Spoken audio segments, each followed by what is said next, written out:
ദിലീപിന്റെയും മഞ്ജു വാര്യരുടെയും ഏക മകൾ മീനാക്ഷി വളരെയധികം തിരക്കിലാണ്. കഴിഞ്ഞ വർഷമാണ് മീനാക്ഷി മെഡിക്കൽ പഠനം പൂർത്തിയാക്കിയത്. ഇപ്പോൾ അസ്റ്റർ മെഡിസിറ്റിയിൽ ജോലിക്ക് പ്രവേശിച്ചിരിക്കുന്നു. പ്രിൻസ് ആൻഡ് ഫാമിലി എന്ന ചിത്രത്തിന്റെ പ്രമോഷനിൽ എത്തിയപ്പോഴാണ് നടൻ ദിലീപ് മകൾ മീനാക്ഷിയെക്കുറിച്ചുള്ള വിശേഷങ്ങൾ പങ്കുവച്ചത്. മീനൂട്ടി അസ്റ്റർ മെഡിസിറ്റിയിലാണെന്നും വീട്ടിലൊരു ഡോക്ടർ ഉണ്ടായതിന്റെ ഗുണം എന്താണെന്ന് ചോദിച്ചാൽ ഇടയ്ക്കിടെ ആശുപത്രിയിൽ പോയി മോളെ കാണാൻ സാധിക്കും. ദിലീപ് അങ്ങനെ പറഞ്ഞു. അവൾക്ക് ജോലി കിട്ടിയത് ഭയങ്കര സന്തോഷമാണ്. പിന്നെ അഭിമാന കാര്യം എന്താണെന്ന് വെച്ചാൽ ഞങ്ങളുടെ വീട്ടിൽ മാസ വരുമാനമുള്ളത് അവൾക്ക് മാത്രമാണ്.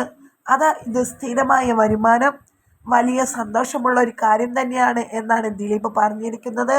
മീനാക്ഷിയുടെ പ്രതിമാസ വരുമാനത്തിൽ വളരെയധികം സന്തോഷം പ്രകടിപ്പിക്കുന്ന വാക്കുകളായിരുന്നു ദിലീപിൻ്റേത്.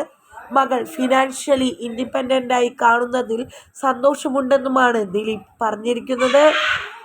ചെന്നൈയിലെ ശ്രീ രാമചന്ദ്ര മെഡിക്കൽ കോളേജിൽ നിന്നും മീനാക്ഷി MBBS പഠനം പൂർത്തിയാക്കി.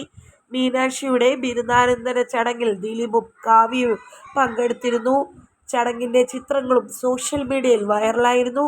നിലവിൽ ആസ്റ്റർ മെഡിസിറ്റിയിലെ ഡെർമറ്റോളജി വിഭാഗത്തിൽ ഡോക്ടറായി ചെയ്യുകയാണ് മീനാക്ഷി. സെലിബ്രിറ്റികളുടെ മക്കളിൽ മീനാക്ഷി സിനിമയിൽ നിന്നും വ്യത്യസ്തമായ ഒരു പാതയാണ് തിരഞ്ഞെടുത്തിരിക്കുന്നത്. ദിലീപ് തന്റെ മകളുടെ മെഡിക്കൽ പഠനത്തിന് സീറ്റ് കാശ് കൊടുത്തു വാങ്ങിയെന്ന വിമർശനവും ഉയർന്നു കേട്ടിരുന്നു. ഈ ആരോപണത്തിനെതിരെ ശക്തമായ മറുപടിയാണ് ദിലീപ് ആരാധകർക്ക് നൽകിയത്.